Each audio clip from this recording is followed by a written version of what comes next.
Hello, everyone. You are listening to the latest Flyers Talk podcast presented by Great Railing. I am Jordan Hall, and as always, I am joined by the dynamic Joe Fordyce. We are live at Rivers Casino in Philadelphia. Joe, the Flyers are in the middle of a long 7-game homestand, and they're definitely getting a long look at some of their younger players, evaluating who's going to be here next year, who isn't. And one guy I think everyone's starting to believe is a piece to this puzzle moving forward is Owen Tippett. He has continually rise. He's had a steady rise here this season. He's having a career year, a breakout year, a hat trick over the weekend against the Sabres in a win, 2 more assists against the Hurricanes, and a gut-wrenching 5-4 overtime loss. What have you seen from Tippett, and are you starting to be more and more impressed by this kid? Yeah, he seems to be developing that power forward game, which I think was the big question when the Flyers got him in the Giroux trade, was could he be that? I don't think anybody expected this from him when they got him for Giroux. But what we've seen is willingness to drive the net at times. In fact, most of the time in recent games, the most noticeable player on the ice for the Flyers. The speed and the willingness and ability to shoot the puck from anywhere in the offensive zone and score. So these are all things that are valuable going forward. This is a young player. And again, for all the heat that Chuck Fletcher took near the end of his tenure, and I'm not suggesting it's not rightfully so, but that is a trade that I don't think anyone expected to have this sort of result, because the Flyers were pigeonholed into trading Giroux to Florida, and it was kind of like the cards were on the table. And at the time, it was almost presented like this is what they settled for Giroux.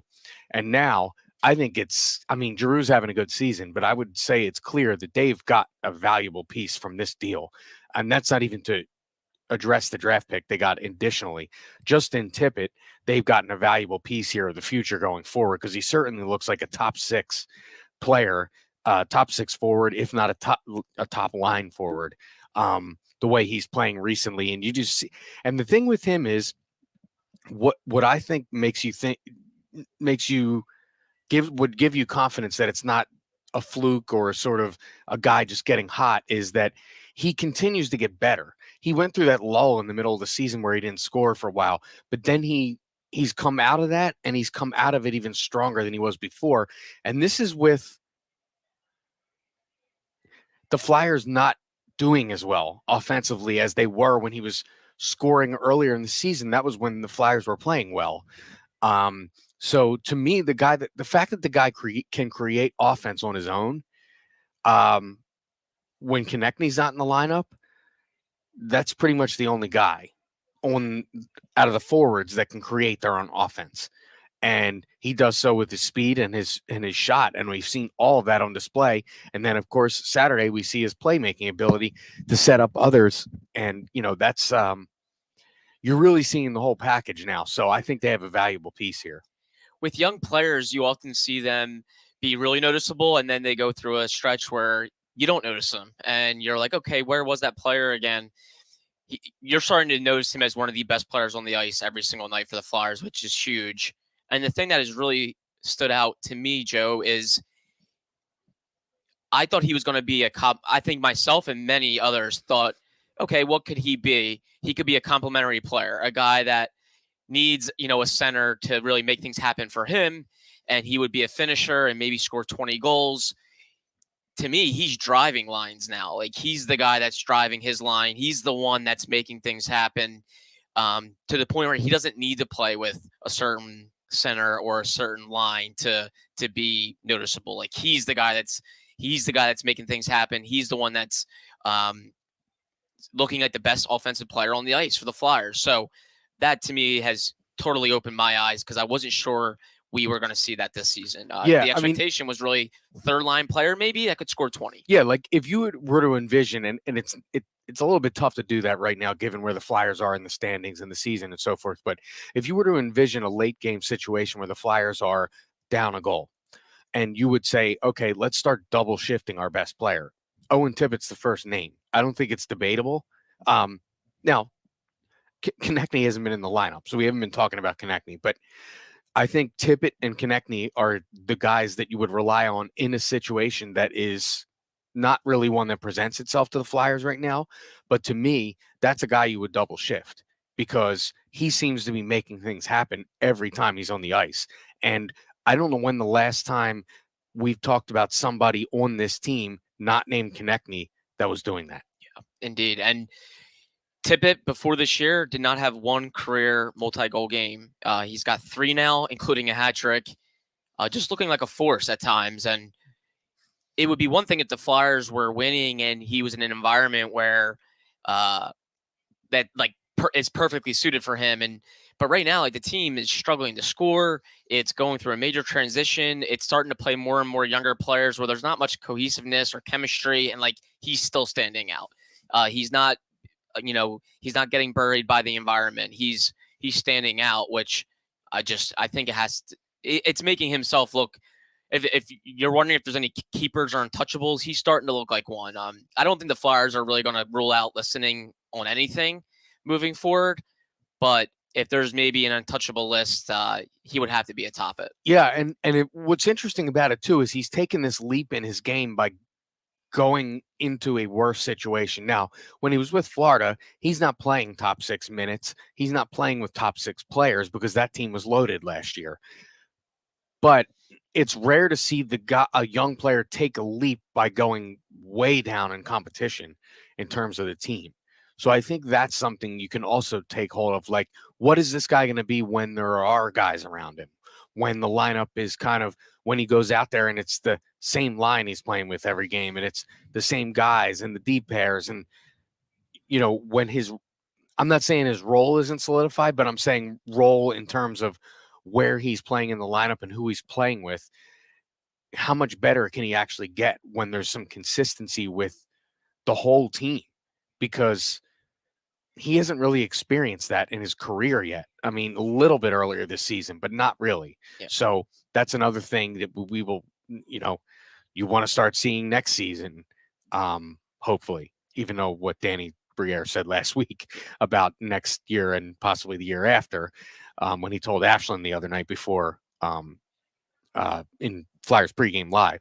Not exactly what the fans want to hear, but at the same time, it's probably a little bit refreshing to hear that the guy in charge, or who seemingly will be in charge for the long haul, recognizes the kind of dire straits that this team is in.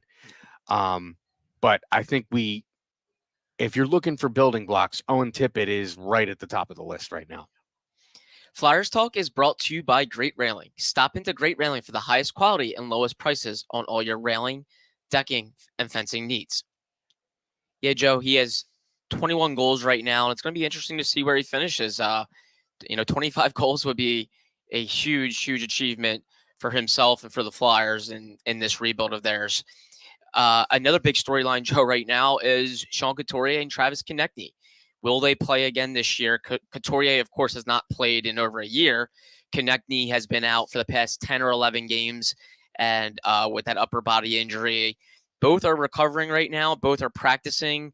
They're doing so in non-contact. I think there's probably a greater likelihood of Couturier playing some games here to knock off some rust and to feel like he can get some game action in before the offseason. Konecny, we'll see. He said there's no timeline for his own status. But I think a lot of people would debate, Joe, is it important for these guys to play this year? There's nothing to play for in terms of playoff race. And, of course, the team wouldn't mind helping its NHL draft lottery odds. Would you like to see these guys play or not? Well, I think these guys are in two different situations. I'll start with Couturier. He has a big contract, so he also has some value if you see him on the ice. So if the Flyers have any visions of either him being the next captain of this team or him being the top center on the team, I think it'd be refreshing to see him. If the Flyers were to explore trading him, which I'm not saying they've mentioned him in trade rumors, but they've also mentioned that they're probably going to listen on everyone. No team's going to be rushing to the door to trade for him if they haven't seen him on the ice in 2 years. So I think there is a benefit for everything going forward to have him on the ice.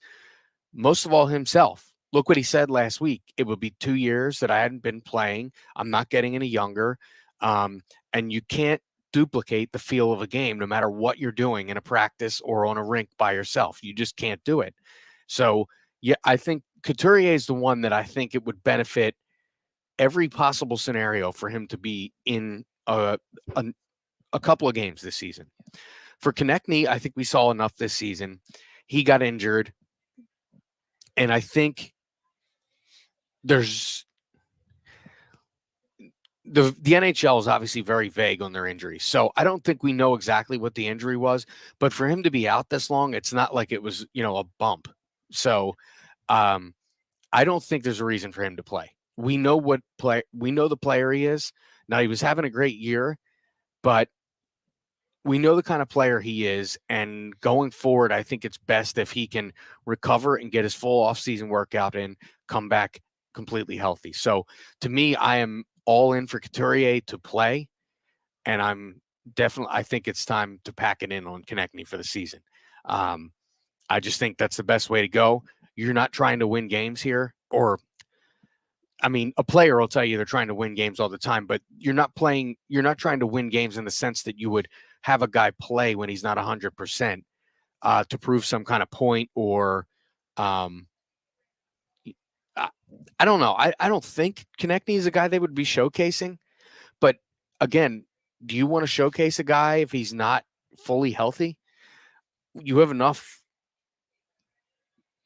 of him already this season. There's a showcase out there. People know what he is. People know what kind of player he is and what he's capable of. So to me, Konecny, there's no benefit to play him, but Couturier for sure. Couturier definitely has something to prove, whereas Konecny probably doesn't have a ton to prove.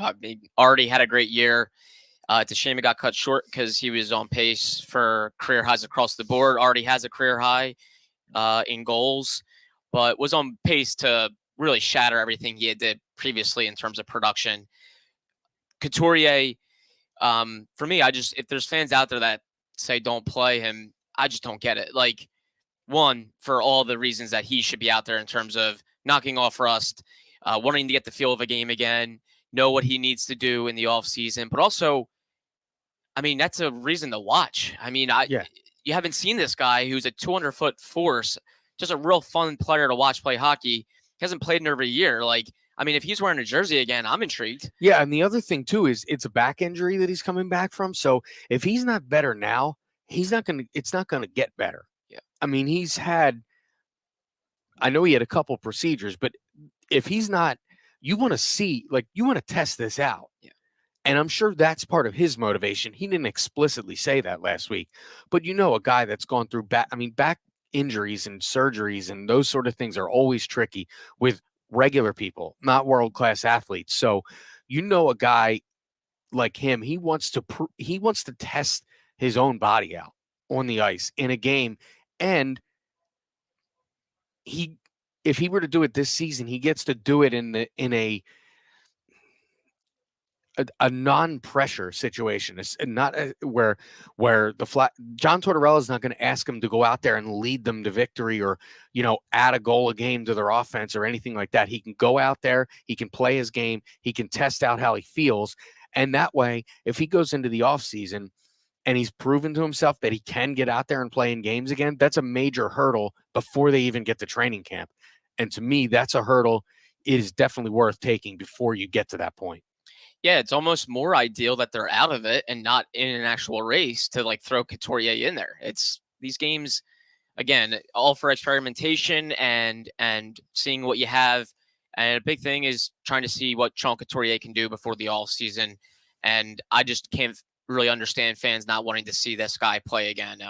If he's out there with a jersey on and taking faceoffs and playing the game again, I think that's a huge win for the Flyers, for Sean Couturier. And if you're a fan, I just don't see why you wouldn't want to watch that. For Konecny, I have a similar opinion to you, Joe. I don't think there's a ton to prove. Maybe he wants to get 30 goals. He's sitting at 27 right now. He's never scored 30 in his career, and he's had 2 years cut short now because of falling short of 30. his career year, 2019-20 All-Star season. He would have scored 30 if the season finished, but COVID-19 finished that for him. And then this year, tough injury, just had the worst at a terrible time. I will say this, though.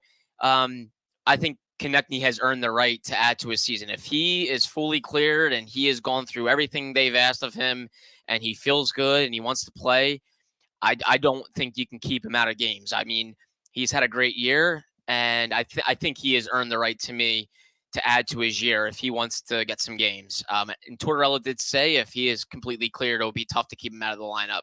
I understand there's not a ton of purpose to it like it is with Sean Couturier, but I think just given the year that he had and the work he has put in, if he wants to play and he is cleared to play, I think he has earned that right. That's just me. But I think would be more important to see Sean Couturier rather than Travis Konecny. And here's what I'll say about both of these guys. And in this way, I think they're similar. The Flyers seem to be open to anything when it comes to listening to offers. Now, if you want to maximize value, if you're going to listen to offers, then maybe you do want to see both of these guys on the ice, because there might be teams out there that go, oh, we're going to make a run at Konecny in the offseason, but they're not going to offer as much as if he scored 35 goals or if he scored 40 goals. They're not going to offer you the same amount that they would when they're offering a player whose season was ended by injury and you don't exactly know where he is physically. So if you want to maximize that part of it, then it's worth a look for sure. But if the sole intention is to watch him go out and prove that he's the player you already know he is, I don't think that makes it worth it. It might make it worth it for him, like you said, for the reasons you said. But again, if you're keeping an open mind with the future, and you want to maximize value, then there's value in both of these guys getting out there and, just put some tape out there. The most recent tape is gonna determine the value. And there isn't any recent tape on Couturier. And the most recent tape on Konecny is him getting hurt. Great season prior to that, but it's when you mentioned two seasons now cut short. So when you're getting into your upper 20s and now injuries have ended 2 different seasons, you don't want that value to start going this way.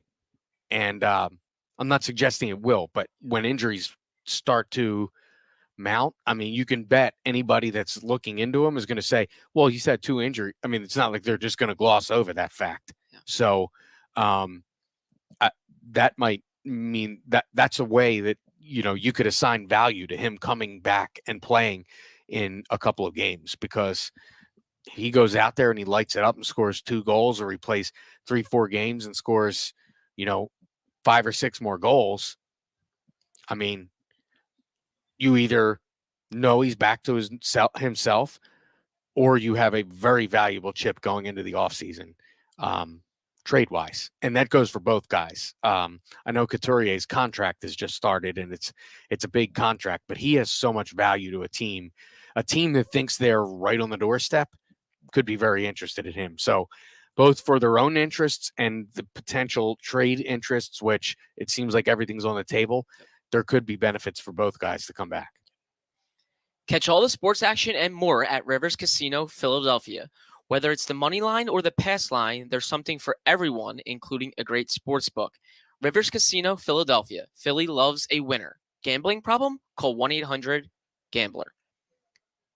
Joe, speaking of everything being on the table, John Tortorella has been very honest about the organization needing to subtract before it adds. And that was to be expected. And today, after practice, he said that bluntly, that this organization's in a spot before it adds, it must subtract. And there's going to be some subtraction.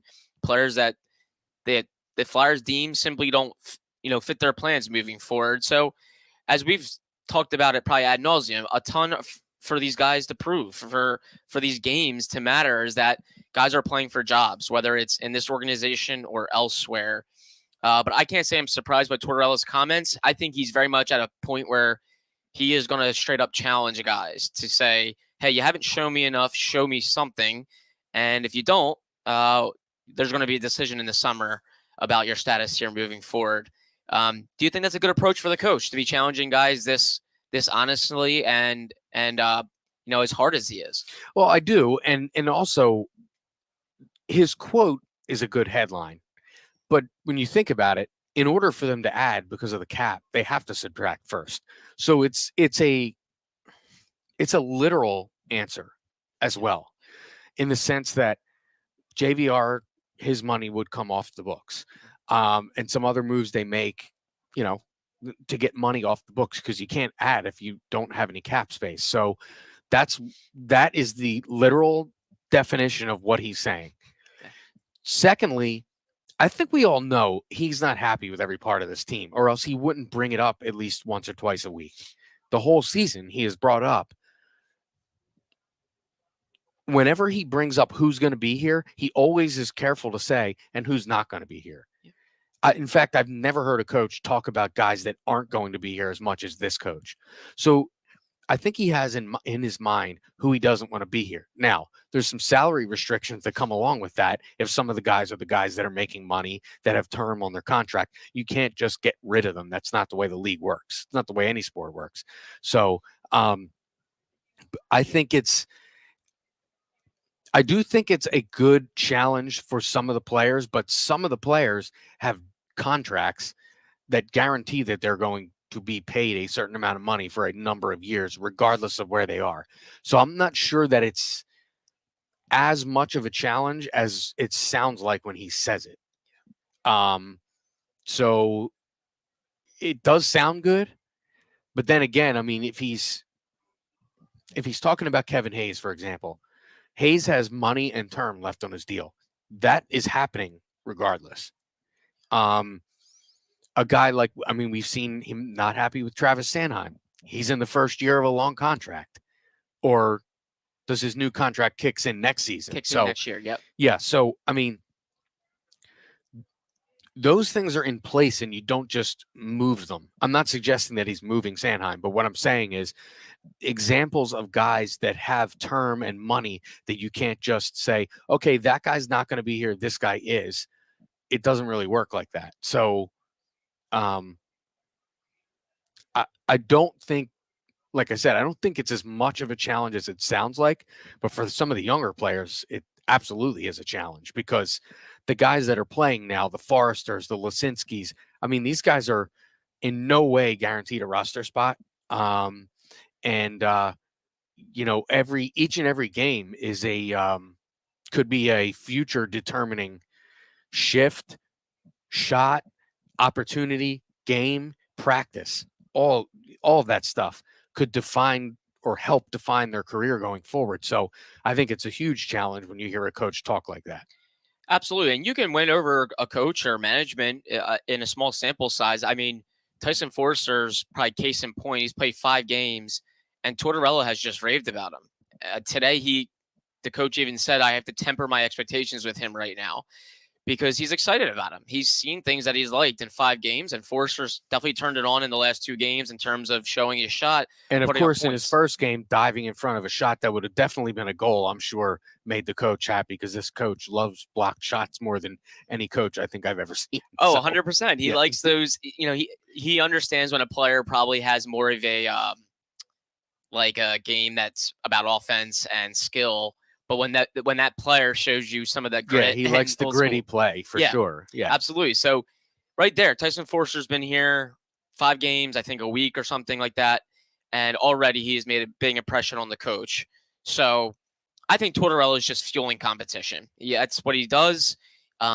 He likes to create some confrontation and some good competition with just blunt honesty. So that's what he's doing, and it's not surprising, because the Flyers are very much in a situation where they're going to think long and hard over the summer about what this team should look like. And it is factual that they have young guys that are going to be pushing for jobs next year. And in order to create room for those young players, there's going to be subtraction, whether it's a guy being traded or losing his job, being forced to win his job back. These are all the realities of the Flyers right now, and Tortorella is going to fuel that every way he can. So that's a good thing. I think it's a good thing that they're evaluating everything from top to bottom and seeing where they are. And it's interesting because with this coach, everybody knows his track record, and he's shown it here, is that the first line center doesn't get treated differently than the fourth line winger. And we've seen it this year with this team. We've seen it when John was in Columbus with Cam Atkinson. Scott Hartnell brings up all the time. Cam told us on this podcast about him being the lead goal scorer and getting benched one time. So we know that his reputation is that everybody gets treated the same regardless of being paid. And that's a change from previous Flyers teams, because in the 90s and in the 2000s, when even in the early 2010s, when the Flyers would go make a big signing, when they got a high ticket free agent, that guy was going to play. And Ed Snyder was going to make sure that that guy played. And the edict was that guy played. Vinny LeCavalier was one of the worst players, worst forwards on the team. He was in the twilight of his career and was really a liability for this team on a nightly basis almost. And he was playing because he was making money. He was their off-season free agent. You see in Pittsburgh right now, Jeff Carter, who was, an aging player. He's in the twilight of his career, and he really is really struggling. And there's tons of calls for him to be benched in Pittsburgh, and he's not being benched. And Ron Hextall's the GM there. And Ron Hextall paid him another contract on top of the one that he gave him when he was with Philadelphia. And you have to think that has something to do with why he's playing. But this coach does not handle things that way. He doesn't handle business that way. If a guy's making bad turnovers, like we saw Kevin Hayes earlier in the season, he's benched. Maybe he's benched a period. Maybe he's benched 2 periods. Maybe he's benched for a full game. Regardless, that guy's treated the same as the guy that is bouncing in and out of the lineup or up and down from the minors. It doesn't matter what the guy's salary is, what his veteran status is, how many years he's played. Everybody gets treated the same. So there's not favoritism where there is in other situations and with previous Flyers teams. Yeah. And I think an important thing Tortorella has to balance right now, and I think he is trying to balance it, is when to be demanding and when to be nurturing, because you are dealing with a lot of young players, and quite frankly, you don't want to lose guys right now. And there is the possibility of when you're consistently like chewing out a player or not finding the right balance to strike there, you can lose guys. And I'll say this, I thought going back to when Travis Sanheim was benched in Calgary, and the Flyers, I think, pretty much started to slip out of the playoff race. And not that they were really in it, but there was still something there to kind of play for. Konecny then gets hurt. Then that game in Calgary, I don't know how well received that Sanheim benching was in the locker room. I don't know if it bothered some players. It's possible that it did. And I think Tortorella started to realize maybe he needed to soften things up a little bit. Not be soft, but understand like consistent benchings all the time can sometimes rub players the wrong way. It can sometimes impact the locker room. And I think he realized he needed to come to the defense of the team a little bit more. And I think he's done that. And I'm not saying he's doing it in a false way. I think he does believe the team has played hard. But even after that game in New Jersey where they lost 7-0, Tortorella actually defended his team and defended that they're trying and they're going to be learning about, who they are. And he said a lot of good things where I think people thought he would rip them, and he didn't. So I think Tortorella's got to balance that right now because there's still games to be played, and guys still need to be motivated and not be lost at this point of the season. Well, any former player I've talked to, particularly about the Sanheim benching, the idea that his whole family was there, and then when asked, he said he's going to keep it between Travis and him, which is fine. But what happens is when you keep it between Travis and him, that has people then form their own opinions about what happened. And what it looks like is a spiteful move to bench him because his family was in town. And I know John said he didn't know his family was there. So that may be the case. But when you don't talk about why he was benched, and there really wasn't a specific instance from the previous game where we went, okay, it's that or those 2 plays, or he was a -4, or he was... I think that's why it didn't sit well. And I'm not saying it, speaking for any of the players on the current team, saying it didn't sit well, but you suggested maybe it did, maybe it didn't. Any former player I've talked to, which is a few, they were a little miffed by that one because of the family aspect and sort of not really.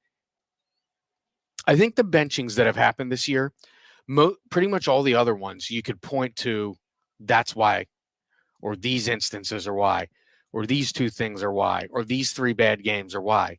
I don't think that one had a real specific thing. And it was compounded by the fact that his whole family was there. And I think that's why, if anyone was rubbed the wrong way, that's why.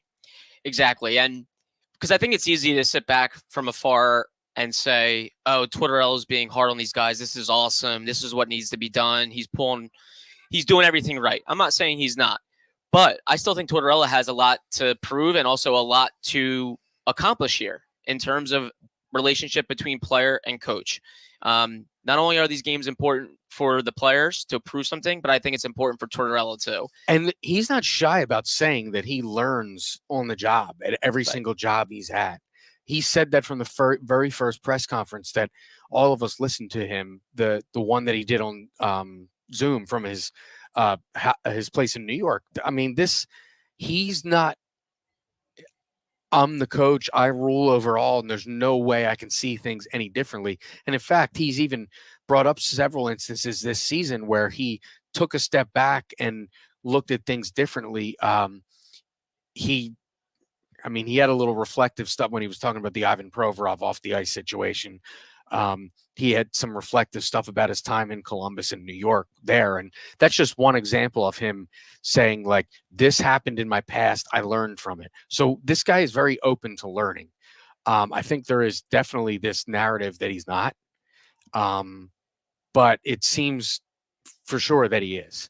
And, I think there's also this narrative where he chooses guys he doesn't like, and then no matter what they do, he won't give them credit for it. And I think we've seen this year him credit guys that previously he was critical of, and he's kind of come around on them. We've heard him up and down on Morgan Frost all year. That's a good example because he's really a guy that is on the borderline of whether he'll be here or not. So we've heard him ask bluntly where he's been for the last 5 games. And we've also heard him talk about how he's good. And then we've heard him credit guys who aren't necessarily showing up on the score sheet, but they're in the right spots or they're doing well defensively. Noah Cates is a guy that comes to mind that isn't, he's not lighting it up on the score sheet, but it's rare you'll go 2 or 3 games without him praising Noah Cates' responsibility defensively and kind of covering up for other guys' mistakes. And I think that is all about growth as a coach in the situation you're in, is recognizing things about your current players and kind of changing and adapting to it. Absolutely. So a ton to really watch here. Like, that's why I think the situation is pretty fascinating for the Flyers, given they're going to be adding and changing things in management and the front office. The roster is going to be changing, and Tortorella's in year 1 of this process that he's looking to build. So there's just different storylines, I think, across the board. And it's going to be fun to follow, despite the team obviously having nothing to play for in terms of the standings. Still plenty of intrigue with this team, and we'll see where it all goes. But we'll definitely have it all covered here, Joe, on Flyers Talk. Joe, thank you so much. Our pre- and post-game live producer. You can catch the shows before and every single game, and, of course, after every single win or loss. And I should mention, Ashlyn will be going one-on-one with Owen Tippett before tomorrow night's game, and that'll be in Flyers pregame live. Love it. Catch that out for sure. A big thank you to Ben Berry, our podcast producer and guru, and Flyers fans, of course. As always, thank you so much for listening to the latest Flyers Talk podcast presented by Great Railing. Wherever you get your podcast, please rate and listen, and we can't wait to talk to you next time.